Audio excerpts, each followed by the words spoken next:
Hey guys, it's your boy Darkwing here and welcome back to another bang video. And in today's video, I'm going to be ranking forgotten nostalgic games. Now, majority of these games are played by me from at least 10 years ago. Some have been played even since 2011. The games will be separated into classes, which we will talk about when we start. And I just want to say that 92.4% of you guys are not subscribed. Like, come on bro, what are you doing? Make sure you go subscribe. And if you still don't want to subscribe, then that's no problem. You can just sit back and watch my videos. Now without further ado, let's get started.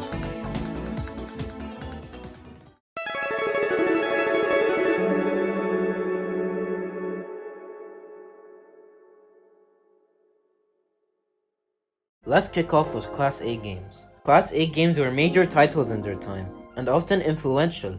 Today, they're still playable, but no longer enjoy the attention or community they once had. Their prime has passed, and they have faded into their background.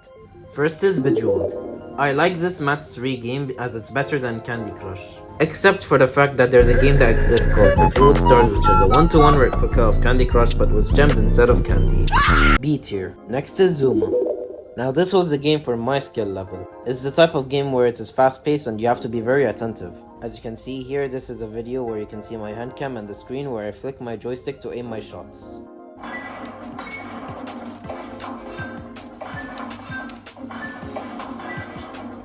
A tier. Next is Dragon Mania Legends. I've played a lot of Gameloft games like Asphalt and DH5.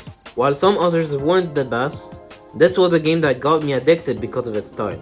You have to be strategic with your moves. B tier. Next is Temple Run.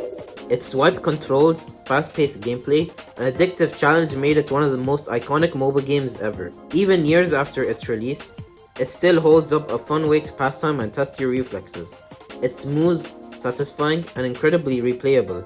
S tier. Nothing else said. Next is Cut the Rope. With its cute main character, Omnom, and creative physics-based levels, it keeps you thinking while still being super fun. The visuals were polished for its time, the difficulty scales well, and it's just satisfying to play. Back then, kids in my school played this on their computers even. A tier. Next is Real Racing 3. I'm not a fan of EA as you probably understand by now, but this game, along with The Sims, are the only few good games that they made. In Real Racing 3, the graphics are so high and realistic that it makes you feel like you're inside of the game. This is the only EA game that I will give as an A tier. Next is King of Thieves. This is a game made by the same people who made Cut the Rope. I had max level in this game before, as I was grinding to get my defense at its limits, because at the time, it stressed me out that a lot of people were attacking me, but it's still worth it to play. A tier. Next is Total Maths. This is one of those games that were on the school iPads. Luckily, I have the game for myself and I used it for my own education. The collectibles, which are the monsters, kept me engaged to learn more math, but at the same time, I was a collector, and as an achievement collector myself, I can say that the monsters were quite grindy to get. B tier. Finally, for Class A, we have Tai Chi Panda. This is a really good RPG game that has brought a lot of memories for me. If I was bored, I would go ahead and start playing the game. I was trying to get a Tailsman, as there is an ability where you can get revived with a fraction of your health left. Thankfully, I have a Tailsman now. Sometimes the game is buggy and the community can be a bit toxic sometimes, especially when they spawn kill low level players. At least this person over here is gonna be in my video. B tier. Let's dive deeper into Class B.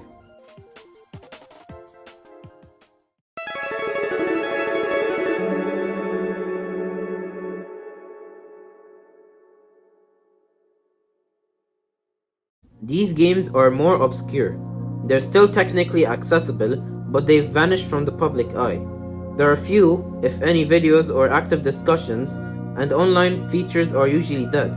They exist, but barely. First is Lumosity.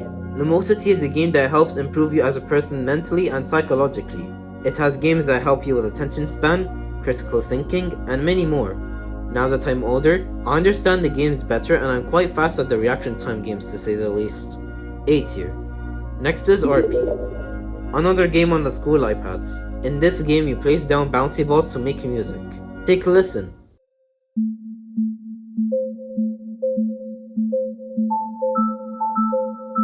The problem here is that there aren't any updates in this game. You have what you downloaded and it's all you will ever get from this game. B tier. Next is Soul Hunters. I like these RPG styled games where there is stamina to use abilities. I feel that this game is a bit imbalanced in some circumstances. And also, this game is a total wasteland as there aren't any players online. This makes you feel that you're just soloing the game yourself. This game was created by Lilith Games, keep that in mind. So I see that Lilith before was creating engaging RPG games, and now Lilith Games is— I want to talk about Lilith Games now. You can't do that. But I have 50 million power in Rise of Kingdoms.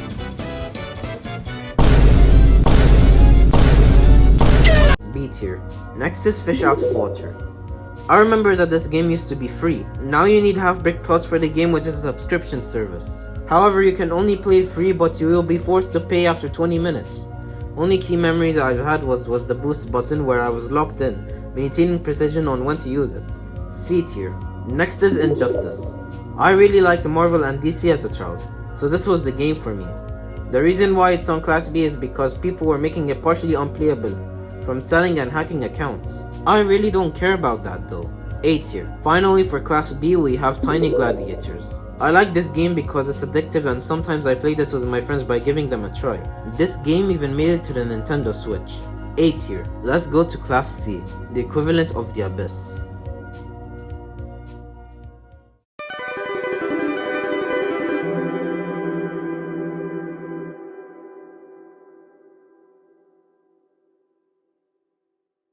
These games are no longer available in any meaningful way.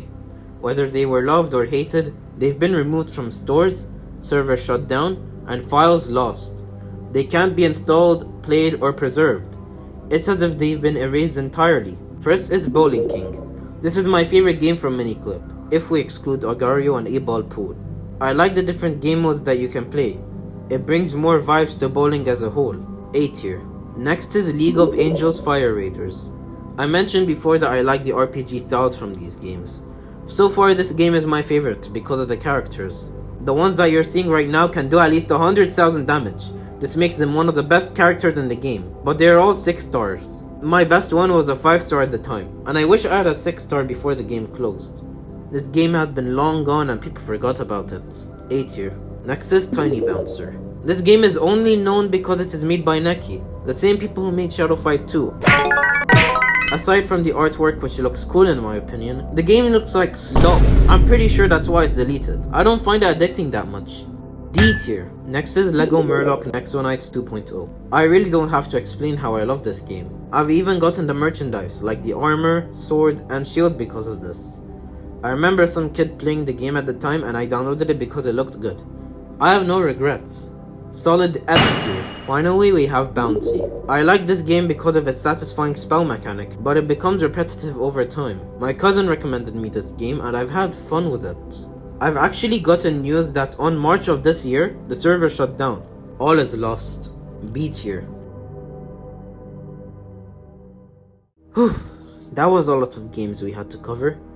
But there's also something that needs to be understood when playing them. Video games come and go, just like the moments and memories they carry. The ones we played around the 2010s shaped our childhoods, brought us joy, and connected us in ways that we didn't even realize. But time moves on, and sometimes, so must we. Still, even if these games fade from the spotlight or outright deleted, they'll always live on, in our memories, in our hearts, and in the quiet moments when we remember who we were when we played them. Nostalgia's powerful, and so is the future waiting to be explored. Hope you guys enjoyed this video. And remember, join the Discord server, link in description. Subscribe, turn on post notifications. Peace out.